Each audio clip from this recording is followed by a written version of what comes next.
বিয়ে হবে। তাহলে আপনি আস্তে আস্তে করে ফিরে চলে যাচ্ছেন কোন দিকে? জাহেলিয়াতের যুগে। রাসূলুল্লাহর হাদিসকে আপনি বুড়ো আঙুল দেখাবার চেষ্টা শুরু করে দিয়েছেন ধীরে ধীরে।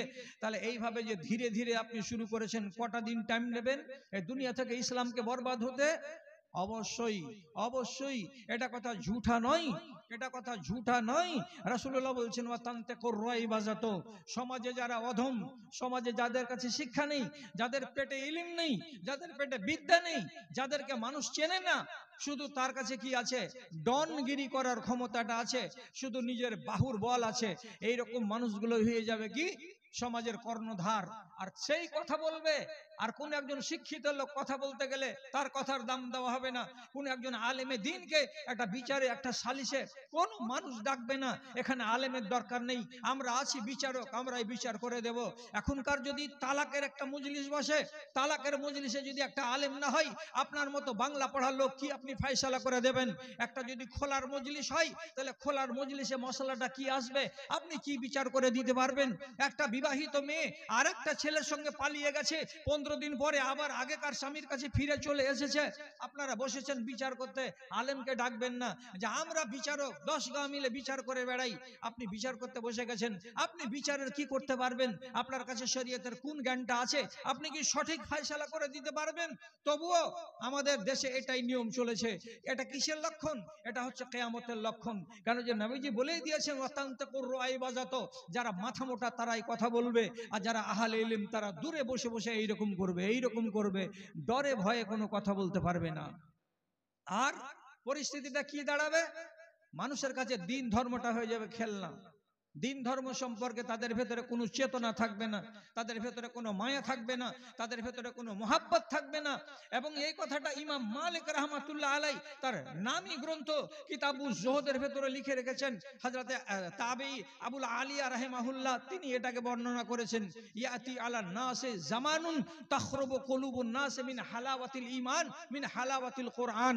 একটা সময় চলে আসছে, সেই যুগের মানুষের অন্তরে কোরআনের ভালোবাসা থাকবে না, সেই যুগের মানুষের অন্তরে নবীজির মোহাব্বত থাকবে না, সেই যুগের মানুষের ভেতরে আল্লাহর প্রীতি কোনটা জিনিস আর আল্লাহর হুকুম কোনটা জিনিস এই বলে মানুষের অন্তরের ভেতরে শ্রদ্ধা থাকবে না।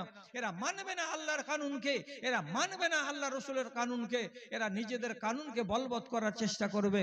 তাহলে কথাটা কতখানি সত্য আর কথাটা কতখানি মিথ্যা আপনারা যুগের দিকে তাকান, আপনারা মানুষের দিকে তাকান, তাহলে আপনি বুঝতে পারবেন।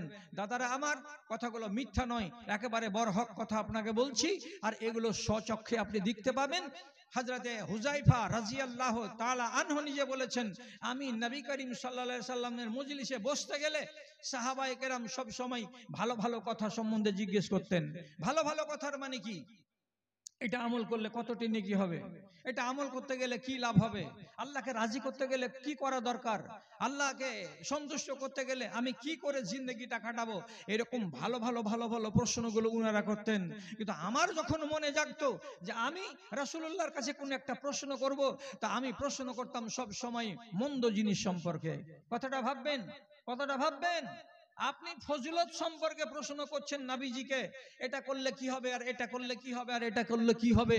আর হযরতে আবু হুযায়ফা রাদিয়াল্লাহু তাআলা আনহু বলছেন, আমি যখনই প্রশ্ন করতাম নবীজিকে, তখন আমি প্রশ্ন করতাম মন্দ জিনিস সম্পর্কে। মন্দ মানে এটা কি? রাসূল, আমরা যদি মদখোরিতে মেতে যাই তাহলে আমাদের উপরে কি ভয়াবহ পরিণাম আসতে পারে, একটু বলবেন তো। তো এই মন্দ কি আসবে আমাদের উপরে? আমরা যদি রাসূলুল্লাহর আল্লাহ যদি আমরা যদি কোরআনের আইনকে উল্লঙ্ঘন করে চলি, তাহলে আমাদের উপরে কি আযাব আসতে পারে, একটু বলুন তো।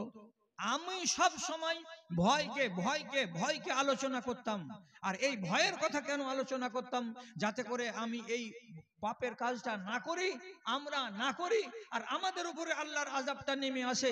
এই ভয়ে আমি সব সময় ভয়ের কথাগুলো রাসূলুল্লাহকে জিজ্ঞেস করতাম, আর সাহাবায়ে কেরাম ভালো ভালো মিষ্টি মিষ্টি কথাগুলোকে জিজ্ঞেস করতেন। বাস্তব চরিত্রটা তাই। আপনি কোরআন পড়ছেন, শুনছেন, হাদিস শুনছেন, শোনার পরে আমলের বেলা আমি কত দূরে পড়ে আছি। আল্লাহর কসম, মুসলমানদের সমাজে যতগুলো ওয়াজ করা হয় পৃথিবীর কোন জাতিকে, কোন মাযহাবে, কোন ধর্মে এতগুলো ওয়াজ করা হয় না। ওপেন কথা বলছি, খুব জোর দিয়ে কথা বলছি, খুব চ্যালেঞ্জ করে কথা বলছি। মুসলমানকে যত ধর্ম সম্বন্ধে জ্ঞান দেওয়া হয় পৃথিবীর কোন জাতিকে এত ধর্ম সম্বন্ধে জ্ঞান দেওয়া হয় না। আপনি জানেন বৌদ্ধদেরকে ধর্ম সম্বন্ধে এইরকম করে জ্ঞান দেওয়ার জন্য ওদের ভিক্ষুকেরা দিন আর রাত লেগে থাকে না। হিন্দু ভাইদেরকে জ্ঞান দেওয়ার জন্য ওদের ভেতরে পণ্ডিত গুলো আমাদের মতো কি হাজার হাজারটা আছে যে রাত আর দিন তারা এত বড় বড় জালসা করে আর তাদেরকে জ্ঞান দেয়, তুমি এই করো, তুমি এই করো না, তুমি ওই করো, তুমি ওই করিও না। এগুলো জ্ঞান দেওয়ার তাদের কাছে লোক নেই। অল্প সংখ্যক লোক আছে যারা সাধু সন্ন্যাসী, তারা মাঝে মাঝে চ্যানেলগুলোতে ওয়াজ শোনায়, চ্যানেলগুলোতে মানুষকে সবক দেয়।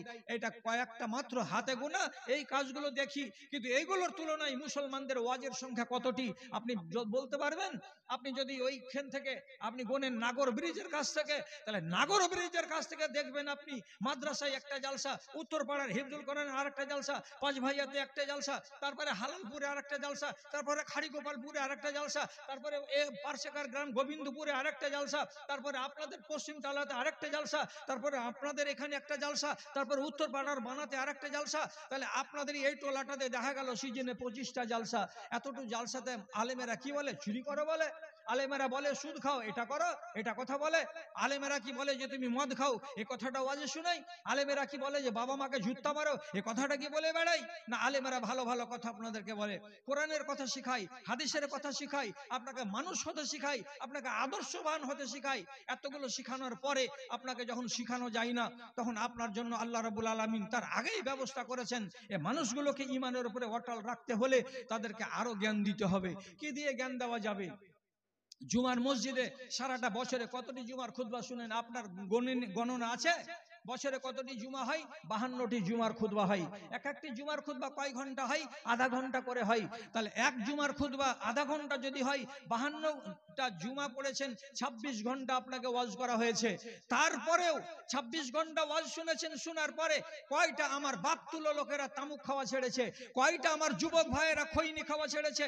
কয়টা আমার সমাজের ব্রাদারেরা, নতুন যুবকেরা, নতুন নসলেরা এরা তিরঙ্গার গুটখা থেকে মুখ ফিরিয়েছে? কয়টা ছেলে রাজি আছে যে আমি বিনা পণে বিয়ে করব? কয়টা মানুষ নামাজ আদায় করে? কয়টা মানুষ আজকে জাড়ের দিনে ফজরের বেলায় প্রথম সাফে দাঁড়িয়ে আল্লাহর সামনে আরাধনা করতে খাড়া হয়? কটা পাবেন গুনে গুনে? আপনি দেখুন তো, ধর্মের সত্যানাশ করে রেখে দিয়েছেন কি দেন নাই? ধর্মের সত্যানাশ করে রেখেছি। আল্লাহর কসম খেয়ে বলছি, মুর্শিদাবাদের এমন একটা মাদ্রাসার জালসা হলো আজকে মোটামুটি 20 থেকে 22 দিন আগে। তাতে কড়া ভাষায় তারা লিখেছিল কোন দোকান বসতে দেওয়া হবে না।